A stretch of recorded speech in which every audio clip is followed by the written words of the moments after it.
आज मेरा डॉक्टर के पास अपॉइंटमेंट है। क्या तुम्हारे साथ चलूं मैं? शुक्रिया, मैं जल्दी वापस आ जाऊंगी।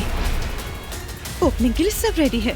मैं निगरानी ना करता तो जगह बड़ी मुश्किल से मुकम्मल होती। या अल्लाह, मेरा किससे पाला पड़ गया। घर तो अच्छा है, अब जरा देख लूं कि कैमरास कहाँ कहाँ लगने चाहिए। मुस्तफा जिस औरत की मदद कर रहा है ना, उसके लिए घर लिया है। मेरे भाई से दूर रहोगी तुम, वरना बर्बाद कर दूंगा मैं तुम्हें। शायद मैं सोच रही हूँ कि आज हम अपने घर की तरफ चलते हैं। वैसे भी शिफ्ट होना है तो कोई कमी बेशी होगी तो वो भी देख लेंगे। घर का एड लगा दिया है मैंने। वो घर बहुत पुराना था, तुम लोग तो इससे बेहतर के हकदार हो। चलो मुझे दरवाजे तक छोड़ दो। मुझे इस घर से निकाले जाने का नहीं, बल्कि आपको दोबारा न देख पाने का ज्यादा दुख है। शायद आप समझ ना पाए हो। चाहे एक छोटे से कमरे में रह लूंगी, मगर आप मेरे साथ हो, यही काफी है।